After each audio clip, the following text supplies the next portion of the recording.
Assalamualaikum warahmatullahi wabarakatuh. Bertemu lagi dengan saya Anissa Solikatin dari Universitas Terbuka Magister Pendidikan Dasar dengan NIM 501332433 dalam diskusi MPDR 5302 Studi Komparatif Pendidikan Dasar di Berbagai Negara sesi 11 dengan topik pembelajaran dan asesmen dalam pendidikan dasar.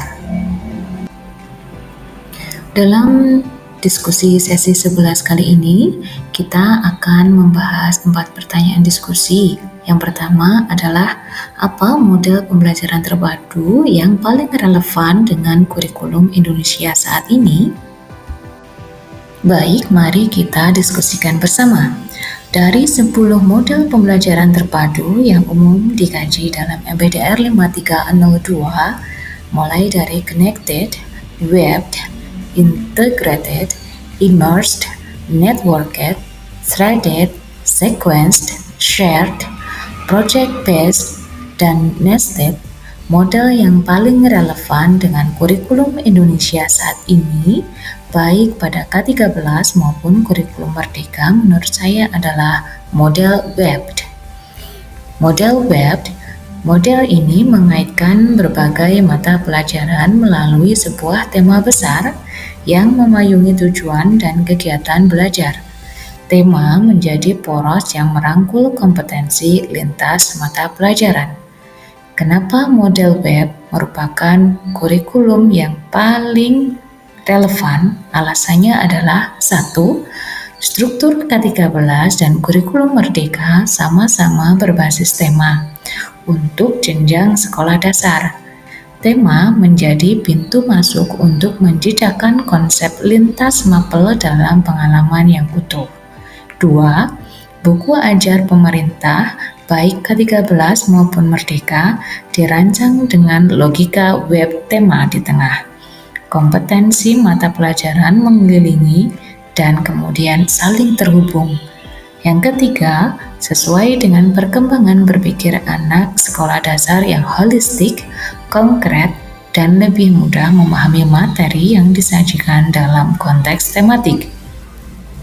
Dan yang keempat, memberi keleluasaan guru untuk mengembangkan perangkat ajar kontekstual sesuai prinsip kemandirian belajar di kurikulum Merdeka. Model lainnya seperti integrated atau project-based juga relevan, namun webbed tetap menjadi fondasi struktural dalam operasional pembelajaran sekolah dasar di Indonesia. Kita lanjut pada pertanyaan kedua, yakni tujuan, fungsi, landasan, prinsip, rambu-rambu, dan tahapan pembelajaran tematik terpadu sesuai dengan praktik saya di SDN Padangan 3. Baik, yang pertama tentang tujuan pembelajaran tematik terpadu di SDN Padang 3 adalah 1. Membantu siswa memahami dunia secara utuh, tidak terpecah ke dalam kotak-kotak mata pelajaran. Yang kedua, menumbuhkan kemampuan berpikir kontekstual, kreatif, kritis, dan aplikatif.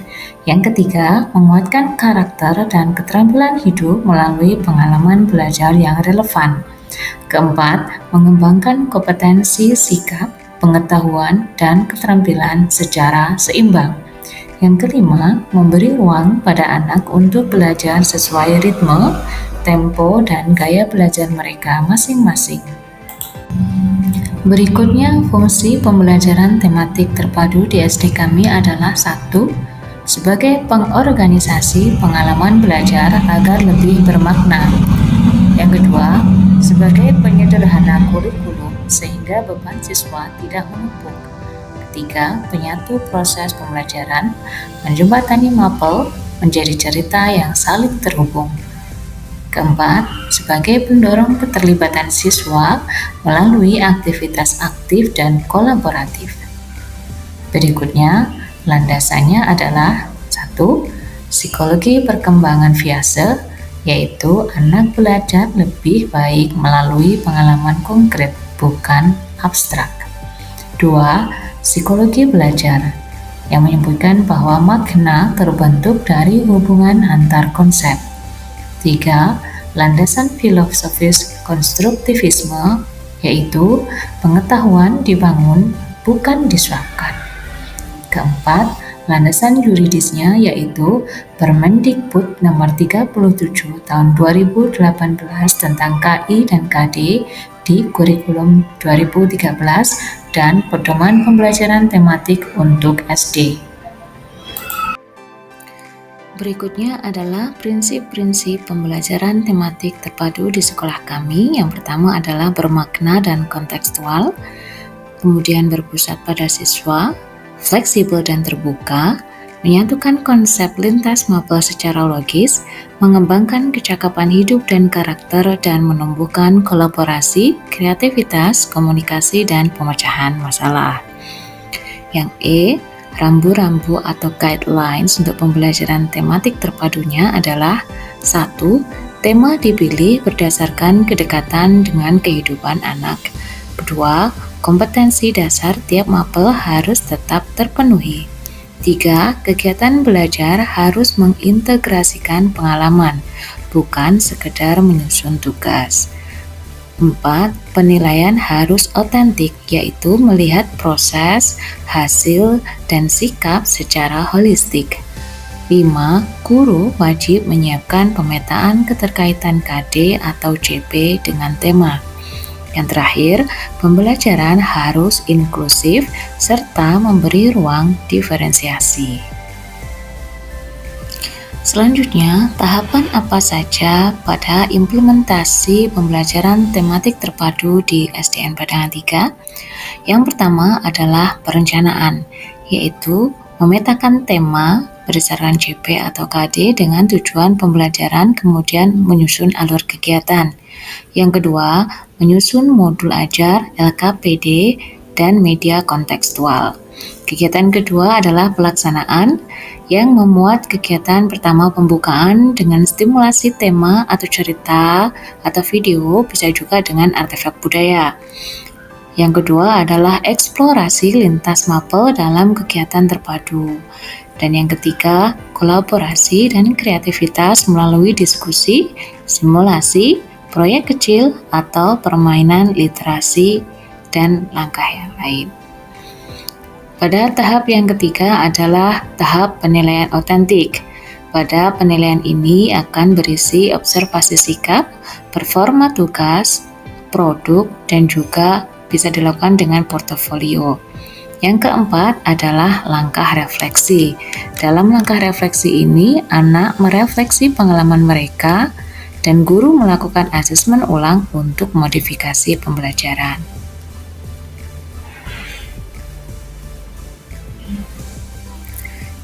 Nah, selanjutnya kita akan mendiskusikan pertanyaan ketiga, yakni apa perbedaan kurikulum tematik terpadu pada K13 dan kurikulum Merdeka Belajar bila merujuk pada pertanyaan yang kedua yang telah kita bahas tadi. Perbedaan pembelajaran tematik terpadu pada kurikulum K13 dengan kurikulum Merdeka Belajar dapat dilihat dari beberapa aspek. Yang pertama adalah aspek pendekatan. Pada kurikulum 13 menggunakan tematik terpadu berbasis kompetensi dasar atau KD, sementara pada kurikulum Merdeka Belajar berbasis capaian pembelajaran atau CP dengan alur dan tujuan pembelajaran. Pada aspek struktur, pada K13 temanya wajib dari pemerintah pusat, sementara pada kurikulum Merdeka Belajar tema lebih fleksibel dan ditentukan oleh guru ataupun satuan pendidikan.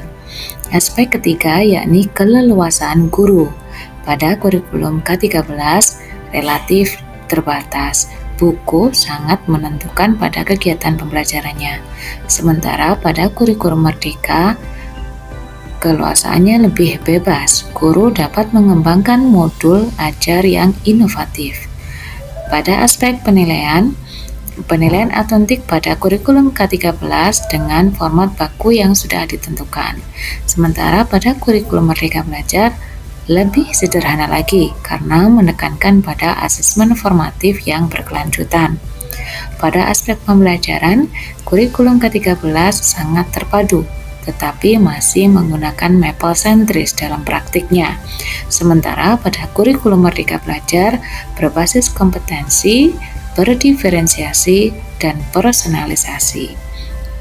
Sedangkan pada aspek proyek, kurikulum 13 tidak mewajibkan adanya proyek. Namun pada kurikulum Merdeka, P5 atau profil pelajar Pancasila wajib diterapkan sebagai penguatan karakter. Yang terakhir adalah aspek struktur ajar. Pada kurikulum ke-13 menggunakan KIKD atau kompetensi inti dan kompetensi dasar. Sedangkan pada kurikulum Merdeka Belajar menggunakan CP, kemudian berubah menjadi ATP, dan untuk dapat menentukan modul ajar.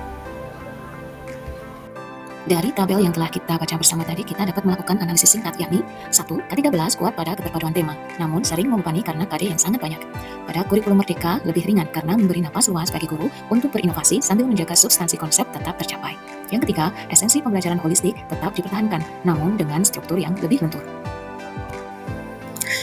Implementasi di SDN Padangan 3, Kecamatan Kayan Kidul, Kabupaten Kediri yang telah kami laksanakan adalah 1.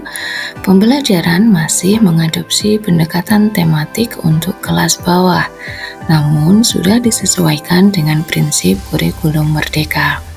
2. Guru menggunakan modul ajar adaptif, juga menggabungkan unsur PBL dan Think Talk Write, serta mengacu pada kebutuhan literasi siswa yang masih lemah pada teks sastra. 3. P5 dilaksanakan melalui program sekolah seperti 7 KIH, kegiatan bakti sosial, dan penanaman pohon kenangan. 4. Media pembelajaran dikembangkan secara kreatif dengan memanfaatkan lingkungan sekolah yang sederhana. 5. Diferensiasi pembelajaran diterapkan secara bertahap untuk mengakomodasi keterpautan kemampuan siswa kelas bawah maupun kelas atas. Nah, mari kita ambil kesimpulan dari diskusi kita di sesi 11 ini. Pembelajaran terpadu di sekolah dasar di Indonesia paling selaras dengan model WEBD karena tema menjadi poros yang menghubungkan berbagai kompetensi sebagaimana diterapkan pada K13 maupun kurikulum Merdeka. Pembelajaran tematik terpadu bertujuan menghadirkan pengalaman belajar yang utuh, bermakna, dan kontekstual berdasarkan konstruktivisme perkembangan anak serta regulasi kurikulum dengan prinsip keberpusatan pada siswa, fleksibilitas integrasi antar mapel, dan asesmen autentik yang mengamati proses serta produk belajar. Berbeda dengan K13 yang mengikat guru pada KD dan tema baku, kurikulum Merdeka memberi ruang lebih longgar melalui CP, diferensiasi belajar, asesmen formatif berkelanjutan, dan proyek penguatan karakter, sehingga guru dapat mengembangkan pembelajaran yang lebih adaptif.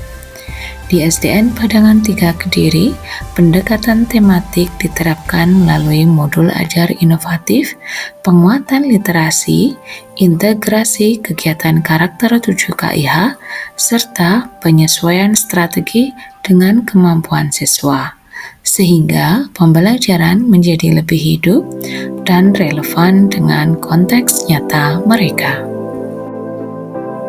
Sekian presentasi diskusi kita hari ini. Terima kasih atas perhatian teman-teman mahasiswa.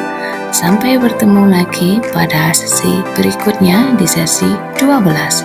Wassalamualaikum warahmatullahi wabarakatuh.